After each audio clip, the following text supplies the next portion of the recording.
बहुत से कार्य जनोबल से होते हैं। जब लोगों का समूह होता है, लोग जुड़ते हैं, तब कई कई कार्य बनते हैं। बहुत से कार्य धनोबल से होते हैं। जब तक धन न हो तो कार्य नहीं हो पाता है।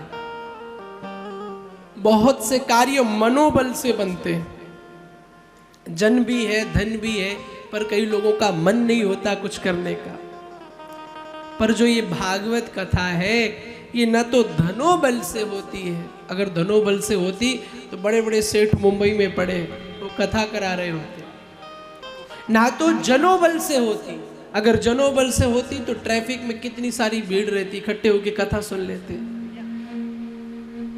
ये भागवत की कथा न तो जनोबल से होती है, न तो धनोबल से होती है। ये कथा सिर्फ राधा जी की कृपा बल से होती है। किशोरी की जब तक कृपा नहीं होती है, राधा रानी जब तक कृपा नहीं करती है, भागवत कथा में प्रवेश होना असंभव है, प्रवेश पाना असंभव है। क्योंकि ये साधारण नहीं है। कई कई जगह केवल भगवान है और कई कई पुराणों में केवल भक्तों की कथा है। लेकिन भागवत कथा ऐसी है जिसमें भक्त और भगवान दोनों का चरित्र है। पहले भक्त का चरित्र, बाद में भगवान का चरित्र। और सच कहूं तो भगवान के चरण भले बाद में पकड़ना, अगर आपने श्री ठाकुर जी के भक्त के चरण पकड़ लिए तो भगवान भी आप पर रीझ जाएंगे। भक्त के चरण पकड़ो। आपके पंढरपुर की बड़ी सुंदर कथा है। एक भक्त थे जिनका नाम था पुंडलीक। तो पुंडलीक भगवान के बहुत बड़े भक्त थे। खूब सेवा करते थे, मन से करते थे, धन से, तन से, तीनों प्रकार से। मन वचन कर्म से सेवा होती है। तो खूब सेवा करते थे ठाकुर जी की। लेकिन उससे भी ज्यादा अपने माँ बाप के भगत थे। माता पिता की भी खूब सेवा करते थे। भैया, मैं हमेशा एक बात कहता हूं, मंदिर में बैठी मूर्ति की पूजा भले बाद में करना। जिन मूर्तियों ने तुम्हें जन्म दिया, इन मूर्तियों की पूजा सबसे पहले कर लेना, कल्याण हो जाएगा। माँ बाप बाहर खूब भंडारे करो और घर की मैया एक लोटा जल के लिए तरसे, तो ऐसे भंडारे भगवान कभी स्वीकार नहीं करते, कभी भी नहीं। पहले माँ बाप को प्राथमिकता दो। पुंडलीक जी माँ बाप के बहुत बड़े भगत थे और भगवान के भी बहुत बड़े भगत।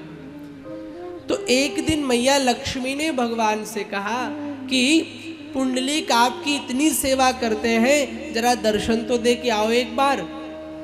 भगवान ने कहा ठीक है। शाम का समय था, पुंडलीक माँ बाप की सेवा कर रहे थे।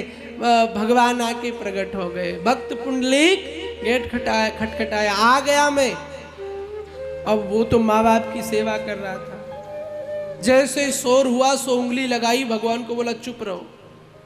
क्यों? अभी माँ बाप की सेवा कर रहा हूं। भगवान बोले पहला ऐसा भगत पूरी दुनिया को उंगली हम दिखाते, ये हमें दिखा रहा। होठ पे चुप रहो। तो भगवान ने कहा इतनी दूर से आया हूं, थोड़ा बैठने के लिए कोई आसन वगैरह तो दे दो। तो आसन वगैरह कुछ दिखा नहीं। एक ईंट पड़ी थी, फेंक दी ठाकुर जी के आगे, लो इसी पे खड़े हो जाओ। भगवान ने ईंट ली, खड़े हो गए और आज भी उसी ईंट पर खड़े हैं। कौन? श्री विट्ठलनाथ जी भगवान। तब से आज भी उनका वास्तविक विट्ठलनाथ है नाम, पर प्रेम से विट्ठलनाथ हो गया। पंढरपुर में आज भी विट्ठलनाथ के रूप में विराजमान है। क्यों? भगवान भक्त के पराधीन है। दुनिया भगवान से, नारद जी ने भगवान से पूछा, नारद जी आपका असली एड्रेस क्या है? भाई आपके घर तो बहुत है, पर कोई एक घर होगा जो असली होगा। क्या आप योगियों के हृदय में रहते हो या बैकुंठ में रहते हो? भगवान ने मना कर दिया। कहा नारद, ना हम बसामि बैकुंठे योगिनां हृदयेन च मद भक्ता यत्र गायन्ति तत्र तिष्ठामि नारद। मैं योगियों के हृदय में नहीं रहता, बैकुंठ में नहीं रहता, फिर रहते कहाँ हो? बोले मैं अपने भक्तों के हृदय में रहता। भगवान जब भी मिलेंगे भक्त के हृदय में मिलेंगे।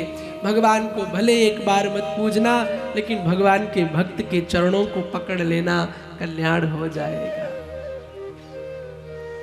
तो ये साधारण कथा नहीं है, ये साक्षात भगवान स्वयं कहते हैं। जहां पर भागवत कथा होती है वहां पर जैसे गाय का बछड़ा गाय के पीछे दौड़ता है, ऐसे कथा पांडाल में मैं भागवत के पीछे पीछे दौड़ता हूं।